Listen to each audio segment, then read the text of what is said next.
قربانی اپنی فضیلت کے لحاظ سے، عظمت کی لحاظ سے، اپنی بلندیوں کے لحاظ سے دین میں بڑا مقام رکھتی ہے، لیکن ہر چیز کا رنگ روپ بدل دیا جاتا ہے نا، چونکہ قربانی چلی آ رہی تھی حضرت ابراہیم خلیل اللہ علیہ السلام سے، تو اہل عرب جو تھے مشرکین مکہ قربانی کا تعارف وہ بھی رکھتے تھے، پر وہ قربانی کی حقیقت کو، قربانی کی حکمت کو، قربانی کے حسن کو، قربانی سے پھوٹنے والی روشنی کو سمجھنے سے ناآشنا تھے۔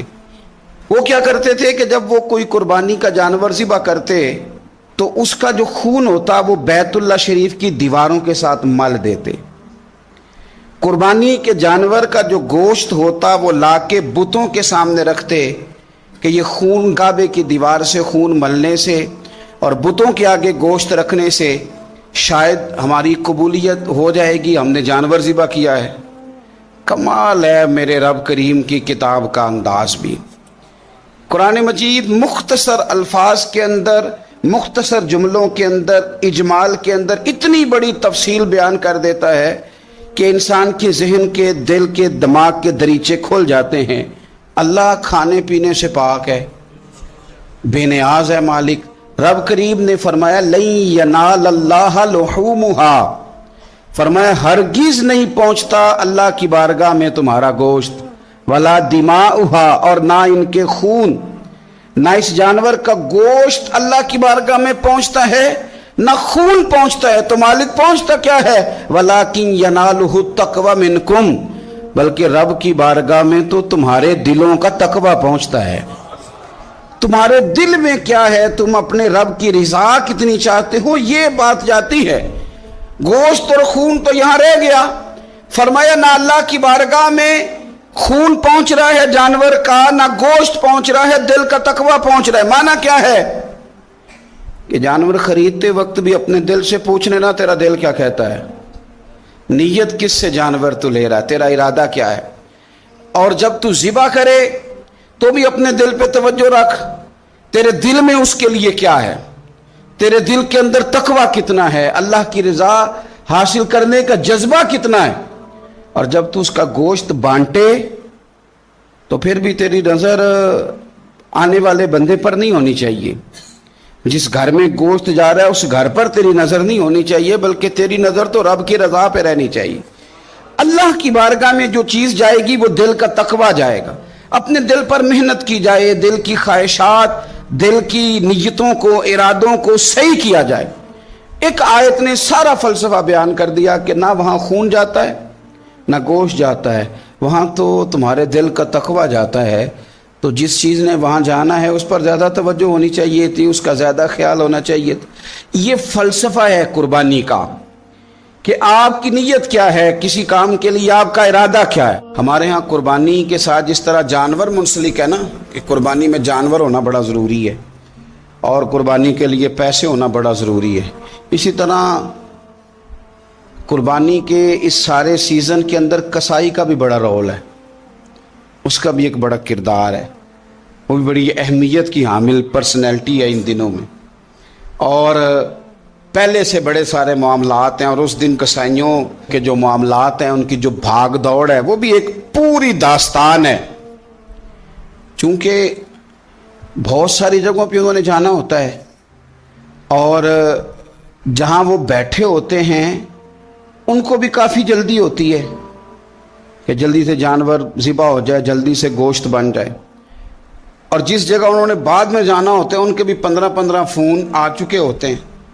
تو وہ جو خاص اسلام حکم دیتا ہے اس موقع پر، اور نبی پاک علیہ الصلوۃ والسلام کی جو خاص نصیحتیں ہیں اور حضور نے جو خاص احتیاطیں بتائی ہیں، وہ احتیاطیں پوری نہیں ہوتی۔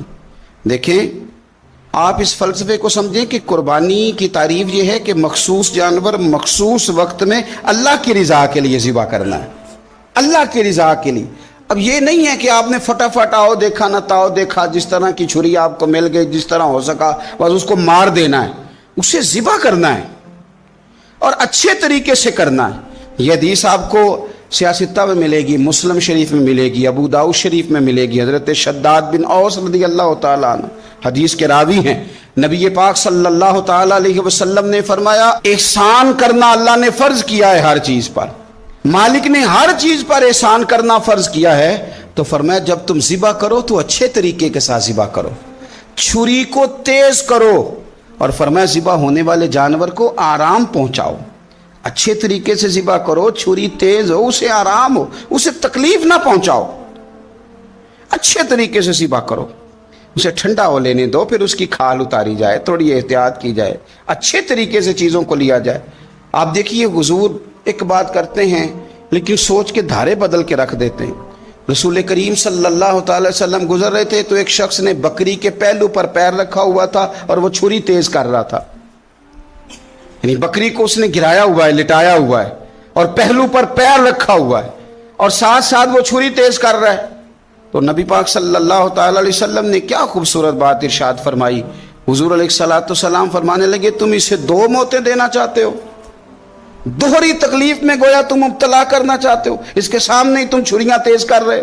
92-95 سال کی عمر ہے اور آگے معصوم پھول ہے، بچہ تو پرایا بھی ہوئے تو پیارا لگتا ہے، اپنا جگر، انی ارا فی المنام انی اذبحک فانظر ماذا ترى، بیٹا تیرے ذبح کا حکم آ چکا ہے، کیا کہتے؟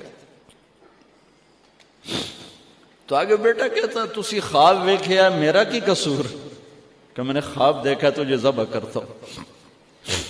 تو آگے اسماعیل کہتے ابا میرا کیا قصور ہے، خواب تو آپ نے دیکھا ہے، میں تو آپ کی اکیلی اولاد ہوں، مجھے کیوں ذبح کرتے؟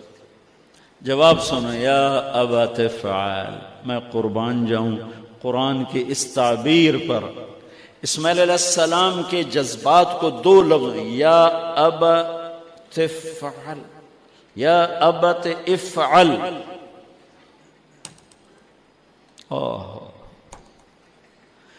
کیا تسلیم و رضا ہے۔ ترجمہ جو بھی ہے، فرمایا دیر کیوں کر رہے ہو؟ اس سے جو نکلتا ہے نا ایک خوبصورت مفہوم وہ ہے، ابا تو دیر کیوں کر رہے ہو؟ تو حیران ہو گئے، تجھے پتہ ہے میں کیا کہہ رہا ہوں؟ کہاں پتہ ہے، اب مجھے ذبح کرنے کا کہہ رہے، تو کوئی گھاٹے کا سودا نہیں ہے، آپ کے بدلے میں جنت، دنیا کے بدلے میں جنت ملے گی اور آپ کے بدلے میں اللہ ملے گا، اس میں کیا گھاٹا ہے؟ آئے خیال پیچھے چلا گیا ماں کی طرف، کہنے لگے ہاں میری ماں نو بڑا دکھ ہوئے گا، تو پھر اپنا کرتا اتارا، کہا ابا یہ کرتا میری ماں کو دے دیں، جب میں کبھی یاد آیا کروں گا تو یہ کرتا دیکھ لیا کرے گی، اور مجھے اپنے کرتے میں یہیں دفن کر دینا، مجھے ادھر نہ لے جانا، یہیں دبا دینا، شاید میری ماں میری ذبح شدہ لاش دیکھ نہ سکی۔ 8-9 سال کا بچہ خلیل اللہ کو کیا کہہ رہا ہے؟ میرے ہاتھ پاؤں باندھ دے بابا، شاید میرا پاؤں یا ہاتھ تجھے لگ کے کوئی بے ادبی نہ ہو جائے، میرے ہاتھ پاؤں باندھ، مجھے الٹا لٹانا، سیدھا نہ لٹانا، کہیں آنکھوں میں آنکھیں پڑیں اور تیرا دل نرم ہو جائے، تیرا ہاتھ نہ کمب جاوے، میرے رب دے امر اچ دیر نہ ہو جاوے۔ ان کو ماننے والی امت کہے سود کے بغیر گزارا نہیں، جھوٹ کے بغیر گزارا نہیں، ملاوٹ کے بغیر گزارا نہیں، رشوت کے بغیر گزارا۔ آگ لگا دو اپنی تاریخ کو، جاؤ جو مرضی کرو، جو مرضی گندگی کھانی ہے کھاؤ، اللہ کی جنت جہنم کو بھلا دو، جو کرنا ہے کرو، لیکن تمہارے بھلانے سے حقائق نہیں مٹ سکتے، جنت بھی ہے جہنم بھی ہے، اور حلال حرام پہ فیصلے بھی ہیں۔ ابراہیم علیہ السلام نے ہاتھ باندھے، پاؤں باندھے، یہ کوئی بکرے دے ہاتھ پیر تو نہیں بننے جا رہے، پتر دے ہاتھ پیر بننے جا رہے ہیں، الٹا لیٹایا، ایک ہاتھ میں چھری، ایک ہاتھ میں سر کے بال، گوڈا کنڈ پہ رکھے، گھٹنے کو کمر پہ رکھا، یوں بال پکڑے اور چھری، اور ایسے یوں آسمان کو دیکھا۔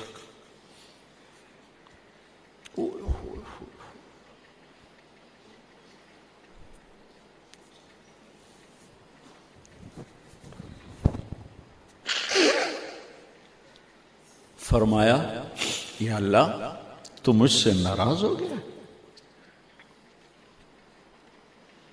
یا اللہ تو مجھ سے ناراض ہو گیا کہ اسماعیل کی محبت میرے دل میں تجھ سے زیادہ ہو گئی؟ نہیں نہیں، کبھی نہیں۔ یا کوئی میرا امتحان ہے؟ یا اللہ میرے دل میں تو ہی تو ہے، لاکھوں اسماعیل تجھ پہ قربان۔ آسمان کے فرشتے 2 دفعہ روئے ہیں جب سے پیدا ہوئے ہیں۔ ایک یہ جو واقعہ سنا رہا ہوں، جب ابراہیم کی فریاد 7 آسمانوں میں گونجی تو نہ رونے والے فرشتوں کے بھی چیخیں نکل گئیں۔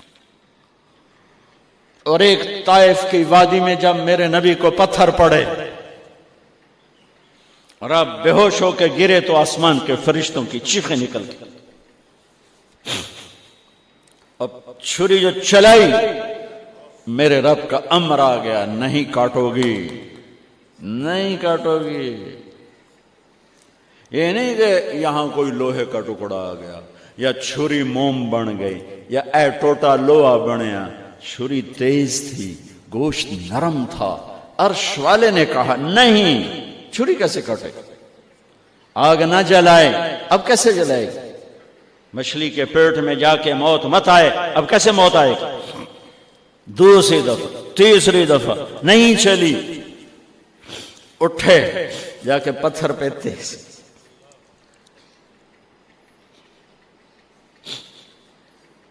یہ علماء نے لکھا ہے کہ جانور کے سامنے چھری تیز نہ کرو تاکہ جانور کو تکلیف نہ ہو۔ قربانی کے مسائل میں آتا ہے، قربانی کے مسائل میں، کہ جانور کے سامنے چھری تیز نہ کرو کہ جانور کو تکلیف نہ ہو۔ پتر دیسا میں چھری تیز ہو رہی، میں چلتی کیوں نہیں؟ جب چوتھی دفعہ پکڑی ہے تو اللہ نے کہا جبریل جلدی کر، میرے خلیل نو جلا لایا ہے۔ امتحان پاس ہو گیا۔ وَنَادَيْنَاهُ أَنْ يَا إِبْرَاهِيمُ قَدْ صَدَّقْتَ الرُّؤْيَا إِنَّا كَذَلِكَ نَجْزِي الْمُحْسِنِينَ وَفَدَيْنَاهُ بِذِبْحٍ عَظِيمٍ۔ پٹی باندھی تھی آنکھوں پر، چھری جو چلائی چل گئے، آنکھوں سے پٹی اتاری تو سامنے چھترا اور آگے اسماعیل اور ساتھ جبرائیل، دونوں مسکرا رہے اور چھترا سامنے پڑا۔ میرے نبی ساری زندگی 2 چھترے ذبح فرماتے تھے قربانی میں، ایک امت کی طرف سے، ایک اپنی طرف سے۔ حج کے موقع پہ 63 اونٹوں کی قربانی دی۔ جس امت کے پاس یہ تاریخ ہو، ان کے پاس کہاں سے گنجائش لاؤں جھوٹ کی، فساد کی، منافقت کی، زناکاری کی، بدکاری کی، جوے کی؟ کتنی میرے نسل کے بچوں کو اسی تلمبے میں رہنے والوں نے نشوں پہ لگا کے، ارے میرے بھائی کیوں لوگوں کے چراغ گل کرتے ہو چند ٹکوں کے پیچھے؟ کیا اللہ کے سامنے نہیں جانا؟ 13 سال کی عمر کو جب حضرت اسماعیل پہنچے تو حضرت خلیل اللہ ملنے گئے۔ ایک خواب دیکھا۔ خواب میں کیا منظر تھا کہ میں اپنے بیٹے کو ذبح کر رہا ہوں۔ اللہ اکبر! یہ کوئی آسان کام نہیں تھا، لیکن نبی کا خواب بمنزلہ وحی ہوتا ہے۔ ہمارے خواب شیطانی وسوسے بھی ہوتے ہیں، الجھے ہوئے خیالات کا عکس ادغاث احلام بھی ہوتے ہیں، اور ہمارے کچھ خواب اچھے بھی ہوتے ہیں۔ نبوت کا 46واں حصہ بھی خوابوں کو کہا گیا ہے، اچھے خوابوں کو۔ لیکن نبی کا خواب محض خیر پر مشتمل ہوتا ہے اور شیطان کے وسوسے کا نتیجہ نہیں ہوتا، یہ اللہ کی طرف سے نبی کو القاء کی گئی بات ہوتی ہے۔ اب حضرت ابراہیم علیہ السلام کو خواب یہ آتا ہے کہ میں اپنے بیٹے کو ذبح کر رہا ہوں، 13 سال کا نونہال بیٹا، اور بیٹا بھی وہ جو اللہ سے دعائیں مانگ مانگ کے لیا گیا۔ حکم ہے کہ اس بیٹے کو میری رضا کے لیے ذبح کر دو۔ اللہ اکبر! حضرت خلیل اللہ اٹھے، بیدار ہوئے اور اس خواب کی تکمیل کے لیے آمادہ ہو گئے۔ اپنی زوجہ سے کہا، زوجہ محترمہ حضرت ہاجرہ سلام اللہ علیہا سے کہا کہ بیٹے کو تیار کر دو، دوست کی دعوت پہ لے جانا ہے۔ خلیل عربی میں دوست کہتے ہیں، اور اللہ نے حضرت ابراہیم کو خلیل اللہ اپنا دوست قرار دیا تھا، تو کہا دوست کے بلاوے پہ جانا ہے، دوست کی دعوت پہ جانا ہے، تو بیٹے کو تیار کر دو۔ حضرت ہاجرہ شہزادے کو تیار کر دیتی ہیں، مانگ سجاتی ہیں، تیل لگاتی ہیں، خوبصورت کپڑے پہناتی ہیں۔ بیٹا تیار ہوتا ہے اور باپ اپنے بیٹے کو لے کر کے منا کی وادی کی جانب بڑھتا ہے۔ شیطان سمجھا کہ یہ موقع کتنا نازک ہے، اور اگر یہ قربانی ہو گئی تو قیامت تک آنے والے لوگوں کے لیے یہ نمونہ ہوگی، اتنا بڑا ایثار۔ تو حضرت ابراہیم کے پاس پہنچا اور کہا، اے خلیل، اے ابراہیم، اللہ کو راضی کرنے کے اور تھوڑے موقع ہیں اور تھوڑے ذریعے ہیں، ضرور بیٹے کو ہی ذبح کر کے اللہ راضی ہوتا ہے؟ تو حضرت خلیل اللہ نے کنکر اٹھا کے اس کو مارتے ہوئے کہا، بھاگ جا یہاں سے، میری گود میں ایک اسماعیل ہے، اگر 1000 اسماعیل بھی ہوتے رب کے حکم پہ قربان کرو۔ حضرت اسماعیل کے پاس آیا، تمہارا باپ تمہیں کہاں لے کے جا رہا ہے؟ کہا دوست کی دعوت پہ۔ ان کے دوست نے بلایا ہے، اس دعوت پہ ہم جا رہے ہیں۔ کہا نہیں نہیں، تمہیں ذبح کرنا چاہ رہا ہے اور اس کو اللہ کا حکم سمجھ رہا ہے۔ وہ آپ نے بھی پتھر اٹھا کے مارا، کہا ہٹ جا میرے راستے سے۔ اسماعیل کے بدن میں ایک جان ہے، لو لو میں بھی جان ہوتی، رب کے حکم پہ قربان کر دے۔ ماں کی ممتا بڑی کمزور ہوتی ہے، اولاد کے لیے اس کے جذبات بڑے حساس ہوتے ہیں۔ تو سیدہ ہاجرہ کے پاس آ پہنچا، کہا ہاجرہ، شہزادہ کدھر ہے؟ کہا کہ باپ بیٹے کو لے کر کے دوست کی دعوت پہ گیا ہے۔ کہا کہ وہ تو ذبح کرنے لے جا رہا ہے۔ کہا کوئی سوچ کے بات کر، وہ بیٹے کو ذبح کرے گا جس کو اللہ سے مانگ مانگ کے لیا، بڑھاپے کا سہارا، عصائے پیری، راتوں کے رت جگے، سسکیاں، آہیں اور دعائیں اور التجائیں اور تمنائیں اللہ کے حضور کر کر کے رب سے مانگ مانگ کے بیٹا لیا، اور اس کو اپنے ہاتھوں سے ذبح کر دے گا؟ بیٹا تو نالائق بھی ہو تو کوئی باپ اسے ذبح نہیں کرتا۔ یہ بیٹا، اس کی آنکھوں میں تو نور اور چمک اور روشنی نبوت کی نظر آ رہی ہے، بھلا باپ کیسے ذبح کرے گا؟ تو کہا وہ اسے اللہ کا حکم سمجھ رہا ہے۔ کہا اچھا؟ کہا ہاں۔ تو حضرت ہاجرہ نے کہا ظالم، تو کہیں شیطان تو نہیں ہے؟ میری گود میں آج ایک اسماعیل ہے، اگر رب کا حکم ہے تو 1000 اسماعیل بھی ہوتا تو قربان کر۔ ماں کی ممتا پہ قربان جائیے، بیٹے کی وفاداری پہ قربان جائیے، اور باپ کی اللہ کے حکم کی تعمیل اور ایثار کے جذبوں پہ قربان جائیے۔ جب وادی منا میں پہنچے تو حضرت اسماعیل علیہ السلام کو حضرت خلیل اللہ نے کہا، یا بنیا، اے میرے بیٹے، کتنا دل آویز لہجہ ہے، کتنا پیار ٹپک رہا ہے۔ اے میرے بیٹے، میں نے خواب دیکھا ہے۔ خواب کیا دیکھا ہے؟ کہ میں یہ خواب دیکھ رہا ہوں کہ میں تجھے ذبح کر رہا ہوں۔ فانظر ماذا ترا، اب تو بتا تیری رائے کیا؟ باپ بیٹے سے کہے کہ میں تمہیں ذبح کر رہا ہوں تو بیٹے کا انداز کیا ہوگا؟ آج تو باپ کسی بیٹے کو زیادہ محبت سے نواز دے تو دوسرے بیٹے شکایت گناہ ہو جاتے ہیں کہ ہمارا باپ ظالم ہو گیا ہے۔ کسی وجہ سے کسی کو ترجیح دے دے، اپنے مال میں سے کسی کو کچھ زیادہ دے دے، اور وہ اس کا اختیاری مال ہو، لیکن اس کے باوجود بھی وہ اپنے چچاؤں کو، عزیزوں کو، رشتہ داروں کو کہتے ہیں جناب ہمارا باپ منصف نہیں رہا، ہمارا باپ زیادتی کر رہا ہے. یار یہاں باپ بیٹے کو کہہ رہا ہے کہ بیٹا میں تجھے ذبح کر رہا ہوں، بیٹے کے تیور نہیں بدلتے. یہ فیضان نظر تھا یا کہ مکتب کی کرامت تھی؟ سکھائے کس نے اسماعیل کو آداب فرزند؟ باپ نے کہا بیٹا میں تجھے ذبح کر رہا ہوں. بیٹے کا دل آویز جواب سنیے. بیٹا سر جھکا دیتا، امتثال امر تھا، حکم کی تعمیل تھی. بیٹا کہتا جی جیسے آپ کی مرضی، یہ بھی امتثال امر تھا. بیٹا خاموشی سے جھک جاتا، یہ بھی امتثال امر تھا. گردن رکھ دیتا، یہ امتثال امر تھا. بیٹا کہتا جی جیسے آپ چاہیں، امتثال امر تھا. لیکن بیٹے نے جو جواب دیا قیامت تک اس کو بھی سنہری حروف سے لکھا جائے گا. باپ نے کہا بیٹا میں تجھ کو ذبح کرنا چاہ رہا ہوں. جواب کیا آیا؟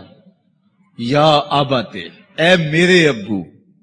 ذرا دیکھیے باپ کا یہ کہنا کہ میں تمہیں ذبح کر رہا ہوں، اس کے جواب میں تیور نہیں بدلتے، چہرے پر جلال اور غصہ اور عجیب سی کیفیت پیدا نہیں ہوتی کہ میرے باپ آپ کیا بول رہے ہیں. لیکن جب باپ بولا بیٹا میں تجھ کو ذبح کرنا چاہ رہا ہوں تو فرما بردار بیٹا کیا بولتا؟ یا آباتے، اے میرے باپ. اللہ اکبر. تم تو ذبح کرنا چاہتے ہو. یا آبا تفعل ما تومر. ابو ذبح کیا ہے؟ جو کرنا ہے کیجئے. یہ نہیں کہا کہ ذبح کرنا چاہتے ہیں ہاں ذبح کر لیجئے. ذبح کا جواب ذبح سے دینا یہ مکمل فرما برداری تھی. باپ کہتا یا آبا یا بنیا، اے میرے بیٹے میں نے خواب دیکھا ہے میں تجھے ذبح کر رہا ہوں. تو بیٹا کہتا ہاں مجھے ذبح کر لیجئے. یا آبا تذبح، ہاں مجھے ذبح کر لیجئے. لیکن بیٹا یہ نہیں کہتا کہ ذبح کر لیجئے. ذبح کا جواب ذبح میں نہیں کہا بلکہ جواب 2 قدم آگے بڑھ کے دیا. یا آبا تفعل ما تومر. ماں میں عموم ہے. ابو ذبح کیا؟ جو بھی کرنا ہے کیجئے. رہی بات میری گردن پہ چھری چلے گی، بدن تو تڑپے گا، لیکن ستاجے دونی انشاءاللہ من الصابرین. میرے رب نے چاہا تو صبر کر کے دکھاؤں گا. اگر رب کے حکم کی تعمیل میں نونہال بیٹے کی گردن پہ چھری رکھنے کا عزم اور ایثار کی یہ کہانی آپ رقم کرنے جا رہے ہیں تو آپ میرا منظر بھی دیکھیں گے کہ میں تڑپوں گا بھی نہیں. یا ابا تفعل ما تومر ستجدنی انشاءاللہ من الصابرین. آپ دیکھیں گے میں صبر کر کے دیکھاؤں گا. فلما اسلم وتلہ للجبین. قرآن بتاتا ہے جب دونوں راضی ہو گئے. کس بات پہ راضی ہو گئے؟ فلاں نمبر کی گاڑی خرید لیں، فلاں بنگلہ خرید لیں، فلاں فیکٹری خرید لیں. باپ اور بیٹے نے یہ طے کیا نہیں. باپ ذبح کرنے پہ راضی ہو گیا اور بیٹا ذبح ہونے پہ راضی ہو گیا. فلما اسلم، ایک تو ہمارا اسلام ہے، یہاں دیکھو ان کا اسلام. الاسلام گردن نہادن. اسلام کا معنی یہ ہے گردن رکھ دینا، اپنی مرضی چھوڑ دینا. فلما اسلم، جب دونوں نے گردنیں رکھ دی، دونوں نے جو ہے وہ یہ طے کر لیا. باپ نے ذبح کرنے کا طے کر لیا، بیٹا نے ذبح ہونے کا طے کر لیا. وَتَلَّهُ لِلْجَبِينِ، اور باپ نے بیٹے کو پیشانی کے بل لٹایا. اس پر 2 قول ہیں. تَلَّهُ لِلْجَبِينِ، پیشانی کے بل یوں لٹایا کہ الٹا لٹایا تاکہ پیچھے سے ذبح کریں، بیٹے کا من منہ چہرہ سامنے نہ ہو، ذبح کرنے میں رکاوٹ نہ بن جائے. کوئی بیٹا معمولی تو نہیں، اس کی پیشانی میں نبوت کے اجالے چمک رہے. تو بیٹے کو لٹا دیا اور الٹا لٹایا. تَلَّهُ لِلْجَبِينِ، پیشانی کے بل لٹایا. لیکن مفسرین کی ایک جماعت نے کہا نہیں، الٹا نہیں لٹایا. تَلَّهُ لِلْجَبِينِ کا معنی کیا ہوا؟ جس طرح ہم آپ جانور کو ذبح کرتے ہیں تو اس کی گردن کو خم دے کے پیچھے زمین پہ لگا دیتے ہیں تاکہ اس کی رگیں تن جائیں اور گردن کھل جائے اور چھری پھیرنے میں آسانی ہو اور جلدی سے جو ہے وہ رگیں کٹ جائیں. کہا کہ بیٹے کی ریشم جیسی نازک گردن کو موڑ کے پتھر پر پیشانی کو لگایا. اللہ اکبر. بیٹے کو رسیوں سے باندھا ہوا تھا اور اپنی آنکھوں پہ پٹی باندھی ہوئی تھی اور یہ بیٹے نے کہا تھا ابو مجھے رسیوں میں جکڑ لے، شدت کی درد ہوگی کہیں تڑپ نہ جاؤں اور ایسا نہ ہو کہ رب کے حکم کی تعمیل میں آپ کو تاخیر نہ ہو. تو باپ نے اپنے ہاتھوں سے اپنے بیٹے کو جکڑا تھا لیکن جو ہی چھری پکڑ کے باپ بیٹے کو ذبح کرنے لگا، بیٹے نے آواز دی ابا جان رک جائیے. کیوں بیٹا، پروگرام تبدیل ہو گیا؟ کہا نہیں، یہ میری رسیاں اتار دیجئے. بیٹا کیوں اتاروں، خود تو کہا تھا مجھے رسیوں سے جکڑ لو. ابا جان میری رسیاں اتار دیجئے، کہیں کل کا مورخ یہ نہ لکھے باپ ذبح کرنا چاہتا تھا، بیٹا ہونا نہیں چاہتا تھا. باپ نے باندھ کے کیا، کھول دیجئے رسیاں، نہیں تڑپوں گا. اللہ اکبر، رسیاں کھول دی جاتی ہیں. کائنات نے ایسا منظر کبھی دیکھا نہیں تھا، چشم فلک نے ایسا نظارہ کبھی کیا نہیں تھا. منا کی وادی ہے، فولاد جیسے پگھلے ہوئے پہاڑ ہیں، آسمان سے فرشتے بھی جھک جھک کے حورے غلمان اور رضوان جنت بھی دیکھ رہے ہیں. مالک قیامت آنے والی ہے. کہا فرشتوں تم نے کہا تھا انسان کو خلیفہ بنایا جا رہا ہے، یہ تو لڑائی کریں گے، سجدے تو ہم کریں گے، ذرا میرے بندے کی اس انوکھی ادا کو بھی تو دیکھو. لاؤ سارے سجدے، اپنے قیام لاؤ، اپنے رکوع اور اپنے سجود لاؤ، اور میرے بندے کے اس جذبہ ایثار کے مقابلے میں رکھو. اللہ اکبر. حضرت خلیل اپنے نونہال بیٹے کو فلما اسلما وتلہ للجبین، قرآن نے منظر نگاری کی ہے کہ جب باپ بیٹا راضی ہو گئے، باپ ذبح کرنے پہ راضی ہو گیا. منا کی وادی ہے، کوئی تیسرا شخص نہیں ہے، پگھلے ہوئے پہاڑ ہیں، آسمان کا منظر ہے، ہاتھوں میں چھری پکڑی ہے، زمین تھرانے لگی، عرش کانپنے لگا، وادی پہ راشا تاری ہے. سورج سے یہ منظر نہیں دیکھا جا رہا، کارکنان قضاء و قدر کی چیخیں نکل رہی ہیں، مالک یہ کیا ہونے جا رہا ہے؟ کہا ذرا میرے بندے کی ادا تو دیکھو. پھر ہاتھوں میں چھری پکڑ کے، آنکھوں پہ پٹی بندھی ہے اور نونہال لیٹا ہے، اور پیشانی موڑ کر کے، گردن موڑ کر کے پیشانی زمین پہ لگائی، اور تنی ہوئی رگوں پر حضرت خلیل اللہ نے جب چھری پکڑ کے چھری کو پوری ہمت کے ساتھ بیٹے کو ذبح کرنے کے لیے جنبش دی. چھری تو جنبش کرتی ہے لیکن ایک بال بھی نہیں کٹتا. چھری کو زمین پہ مارا، زمین میں دھنس جاتی ہے. لما تقطعی یا سکین، چھری کاٹتی کیوں نہیں؟ تیرا کام تو کاٹنا تھا. آواز آئی الخلیل یامرنی والجلیل ینہانی. خلیل کاٹنے کا کہتا ہے، رب جلیل کہتا ہے خبردار ایک بال بھی کاٹا تھا. کہا چھری تیرا کام تو کاٹنا تھا. حضرت آگ کا کام بھی تو جلانا تھا. جس نے آگ کو جلانے سے روکا تھا آج اسی کا حکم میرے نام بھی ہے کہ ایک بال بھی نہیں کاٹنا. اس سے راستہ اختیار کیا جا سکتا تھا نکلنے کا. میں نے تو چھری چلائی، اب کیا کروں؟ چھری نے کام نہیں کیا. شکر ہوا بیٹا بچ گیا، لیکن نہیں. خلیل سمجھے شاید کوئی دل میں نرمی پیدا ہوئی تو رب نے چھری کو روک دیا. چھری کو پھر پتھر پہ رگڑا، تیز کیا، اور چھری کی نوک کو نازک گلے پہ رکھ کے پورا وزن ڈال دیا. گلا کٹ گیا، خون بہنے لگا. حضرت خلیل خوش ہو گئے. کتنا مشکل کام تھا بیٹے کو ذبح کرنا، میں کر دیا. جلدی سے آنکھوں سے پٹی کھولی تو کہا، دیکھا کیا کہ منظر بدلا ہوا تھا. بیٹا سمجھ کے جسے ذبح کیا تھا وہ بیٹا نہیں تھا، وہ دمبا تھا. اور حضرت اسماعیل پاس کھڑے مسکرا رہے تھے. بے ساختہ زبان سے نکلا اللہ اکبر. تو حضرت اسماعیل بولے لا الہ الا اللہ واللہ اکبر. پاس کھڑے جبریل جو دمبا لے کے آئے تھے بولے اللہ اکبر وللہ الحمد. ادھر سے آواز آئی وَنَادَيْنَاهُ أَن يَا إِبْرَاهِيمُ قَدْ صَدَّقْتَ الرُّؤْيَا إِنَّا كَذَلِكَ نَجْزِي الْمُحْسِنِينَ. ادھر سے آواز آئی جس سے پہاڑ کی وادی گونجنے لگی، اے ابراہیم تو نے واقعی خواب پورا کر دکھایا. وَنَادَيْنَاهُ. سب مترجمین نے اس کا ترجمہ یہ کیا ہے، واو حالیہ ہے، یہ طلباء جانتے ہیں. اس حال میں ہم نے ندا دی. حال کیا تھا کہ دمبا ذبح پڑا ہوا تھا، حضرت اسماعیل مسکرا رہے تھے، جبریل پاس کھڑے تھے. جبریل کا پاس کھڑا ہونا اس بات کی دلیل تھی کہ یہ دمبا وہ لے کے آئے ہیں، اور ان کا مسکرانا یہ ساری کہانی بتا رہا تھا. تو حضرت ابراہیم علیہ السلام نے جب یہ منظر دیکھا تو یقین تو ہو گیا کہ یہ رب کی طرف سے انتظام ہے، جبریل لے کے دمبا کھڑے ہیں. تو یہ یقین تو تھا، لیکن مزید تیقن پیدا کرنے کے لیے اللہ کی وحی اترنے لگی اور حضرت خلیل کا دل باغ باغ ہو گیا.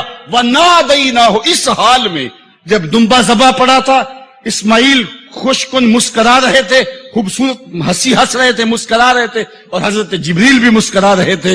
تو اس حال میں ہم نے ندا دی ابراہیم تو نے واقعی خواب پورا کر دکھایا. سب نے یہ ترجمہ کیا اس حال میں ہم نے ندا دی، کیونکہ واؤ حالیہ ہے۔ لیکن ٹھنڈ نہیں پڑتی تھی، ٹھنڈ تب پڑی جب کنز الایمان کھولا، تو میرے امام نے اس کا جو ترجمہ کیا آپ شش کر اٹھیں گے، سب نے کہا اس حال میں ہم ندا دی کہ اے ابراہیم تو نے واقعی خواب پورا کر دکھایا۔ لیکن اعلی حضرت جنہوں نے قرآن کا ترجمہ ہی نہیں کیا، قرآن کی ترجمانی بھی کی ہے، انہوں نے اس کا ترجمہ کیا وَنَادَيْنَاهُ أَن يَا ابراہیم۔ اے مخاطب اس موقع کا حال نہ پوچھ جب ہم نے ندا دی، پھر کیا عالم ہوا کہ جب ہم نے آواز دی، یقین تو پہلے ہی پیدا ہو چکا تھا، لیکن جب وادی وحی کے اجالوں سے چمکنے لگی اور ہر سمت وحی کا نور پھیل گیا، پھر کیا حال ہوا حضرت خلیل کا۔ اے مخاطب پھر اس موقع کا حال نہ پوچھ جب ہم نے ندا دی، اے ابراہیم تو نے واقعی خواب پورا کر دکھایا۔ اِنَّا كَذَلِكَ نَجْزِي الْمُحْسِنِينَ، ہم نیکوکاروں کو یوں ہی جزا دیتے ہیں۔ ہم آپ کا بیٹا تو نہیں لینا تھا، بس ابراہیم تیرا امتحان پورا ہو گیا، تو نے امتحان میں 100 نمبر لے لیے، سرخرو ہو گیا، کامیاب ہو گیا۔ یہ تماشائے لبے بام تو نہیں تھا، یہ کوئی آسان کام تو نہیں تھا۔ اللہ اکبر۔ فرمایا ہم نے اس